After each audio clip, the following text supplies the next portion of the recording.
Hey, this is Bunny, and today we are going to paint something called the Fountain of Forget. Now, this fountain is again clear plastic. And yes, I have a campaign coming up that is going to use all these tiny little pieces. And when it comes to this gray, now I love this gray. I've thickened it up a little bit. And I want it to have a little bit of texture. So you see I'm kind of tapping instead of smooth brush strokes. I want it to have more texture than normal on this particular fountain. I would like it, would love it actually, if this fountain had some real texture where the gray is. So we're just going to go right to the edge. Tap, tap, tap, tap. Lots of tap taps. Lots of tap taps. That's because we want to make sure this is one, covered, but two, we want to have some texture. And tapping gives you some texture because it doesn't basically delete your brush strokes. I don't want to delete my brush strokes. I want and I don't really want the brush strokes. I want that tap, tap, tap, tap, tap. Okay. Where are we going? Just looking at my piece, I'm going to get all of this to here. Okay. Get all the face. I get the face. Not the water. I think I'm going to leave the water and see what else I want to leave. Tap, tap, tap. Tap, tap, tap, tap, tap, tap. And yeah, the tapping can sometimes ruin your brush. So use a brush you either have already racked, which is what this one is. This one has bent bristles. Or one that you don't mind wrecking because, yep, you can ruin your brush. This can 100% ruin your brush because you're tapping and bending the bristles instead of pulling the paint nicely with the paintbrush. So yes, this can harm your brush. That's okay if you don't mind it. Okay, so I'm going to paint. I'm going to only leave that water, I think. I think there's going to be some gold and silver that I have going on top of here. So I think I'm just going to leave the water. I think everything else I'm going to paint. Now, we've talked about priming these pieces before, but I do get questions. How do you prime clear plastic? Right? How do you pull that off if you don't want to basically cover up the clear parts? Either you don't, so maybe you have a paint that you're comfortable just using as is, or you can use a clear primer. They do make clear primers. The other option is you can take your standard black, white, gray primer, whatever you normally use, and you can prime only the areas you're going to paint, and you'll have to do that with a brush because obviously you're not going to spray on a primer that covers your entire piece if you don't want all the clear spots covered up. So I think mostly here for color, now I'm going to have to come back and do a little more gray once this is dry. But I think I'm going to add golds, silvers, greens, I think. Maybe some, I don't know, some plaster colors. Maybe add some, I don't know. I'm not painting the back. It's not supposed to be painted. This is designed to go against a wall. This is a wall decoration. So no, I'm not painting the back. But I am painting all these spikes. And then they're going to get painted gold after. Okay. So I'm just deciding. I am painting on the fly. I didn't come into this with a particular plan. So we're going to be making it up as we go. But I think gold, silvers, greens, maybe a dry brush. I'm going to let that dry. We're going to let that dry and come back because I'm running out of spots to hold it and the paint is wet. So we will come back as soon as that's dry, and then we will continue on and make some decisions about color. We'll see. Okay, let's finish painting here. So I do want to be careful not to hit the water. I still want to do the lips and stuff. I just don't want to hit the water. This is a face. This is a face. It's definitely a face. So I actually want to go in there. Yeah. Sometimes it's hard to see exactly where you want to go. Right? You kind of have to make a judgment call. And really, sometimes, like if you see something on a piece that you don't really like, so a bit of vegetation or something, sometimes you can paint it out. Like paint it the same color as, for example, your stone or something. If you paint it the same color as your stone or something, it'll just look like part of that stone. And you can just pretend it doesn't exist. Because, yeah, sometimes there are bits and bobs that you just don't like. And you're like, yeah, well, I don't love that that's an apple in that lady's hand. Well, paint it orange and color it orange. Because, I mean, it's your piece, right? You can do it however you want, so take the opportunity to make it how you want. Okay, so we are going to have to let this bit dry as well until I come back and start on some other colors, because otherwise it's not going to set. So let's let that dry. Then we will come back and start adding some golds and some greens and stuff like that. We'll see. Okay, now we're going to get some gold on here. So I'm going to shine up these little, almost like sun bits. We're going to do that. Going to do some sun bits and then just do some accents. Because I like gold. I like gold on stone. I don't dislike silver on stone. I mean, silver on stone's nice too. But gold on stone shows up really well. Like, really well. Especially on this paint. I like this paint because this paint, the gray, has some sand in it.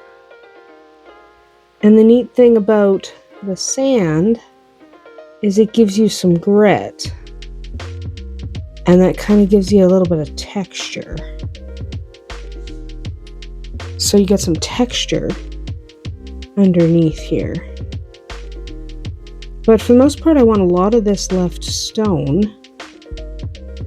And then we're going to add some green. And I don't know if we're going to do a wash or not. I might not, to be honest. To be honest, I might just leave it. I might just leave it. Like, it depends on what I think it looks like. We'll see. And we'll definitely have to do a wash, but I don't know that we're going to do, like, we're going to do a wash. We're not, okay. I am, like, misspeaking. Not on purpose, but, you know. So I'm going to do a wash. I don't know if I'm going to do a dry brush. At least I think that's how I'm approaching this. I don't know. I'm kind of eyeing it up and deciding. I'm deciding where to hit with the gold. Hit this bit with the gold. We'll go over it with the green. Yeah. Hit that bit with the gold.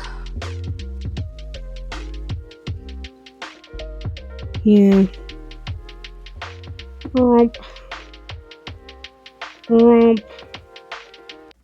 Just to give it some color. And then, to give it a little bit more color, some gold here. Just to really give it some dimension. Okay, that's it for the gold. Yeah, that's it for the gold. That's all the gold I'm going to do. And we will come back and add some green. I've used an emerald green with a little bit of the stone gray mixed in to kind of give the color some depth. And we will be back right away to apply that. Well, at least after it's dry. Okay, we are going to take this green and we're just going to get some green on some of these accent areas. Not on the face itself, just on some of these raised areas. Not as true dry brushing, but it's just a little hint of color here, so we have more than just gold and more than just gray, because we do want more than that. Let's just pull some of this green in. Just pull some of this green in and make it pretty. That's what we want. There's just some pretty greens. Just a very basic kind of green. Right? It's just basically an emerald green that I added a little of the gray to, just to kind of bring it into the same color palette. I didn't want it to be too bright. I did not want that to be too bright. So, there. Don't want a bunch of brightness. Just a little green on these viney plants. And then here. And here. Yeah. Yeah. It's looking pretty good. Yeah, I like that. Okay, so we are going to set this down and let that dry, and then we'll come back and I think we're going to do a wash next. We're just going to move on and do a wash, because I don't want to get too nuts with a piece like this. It's literally a piece of wall decor in a campaign. So unless it's really going to feature prominently, you're not even going to notice it. So we don't want to spend too much time on it. Again, if you're not going to use a piece over and over and over again, you might want to just hit it with some color and move on to another piece. You don't want to obsess over things that you're not going to really use or look at very often. Focus on things like your dragons and your characters, because those you tend to play with much more. But these little pieces of scenery, just paint them and move on. Okay, we're just going to add a sepia wash. I'm going to put a paper towel under it. But we're just going to add a little sepia wash. And we're going to go a decent amount of wash, because there's a lot of detail on these flowers. So I want to get these flowers in this face. I want the face to have a lot of detail. And this is this is going to be used as kind of ancient runes. Ancient runes will not be clean, right? Ancient runes will not look shiny and fancy. It will look dirty and gross. So I want a little more wash than I might otherwise use. Okay, we're going to let that dry. Yeah, we're going to let that dry and see how it looks when we are finished. We'll just take a look as soon as that dries. I have a little light that I might see if it looks nice back there as well. We'll see. And that is it for our Fountain of Forget. If you want to have a lot of fun, you can take a really pretty light, little tiny battery-powered light and put that in there. And it looks just excellent. So you can take that light away, put that light in here, and see how it glows. Move the light to different locations, and you can see how awesome it can be. But that is going to be it for us today, because I have other things to do. That is the Fountain of Forget. It's a simple piece. It's a piece that goes against a wall, so if you're painting something like this, don't take too much time. Remember how often you're going to use it, how often it's going to be a part of your campaigns. But that's about it for me here today. Bye!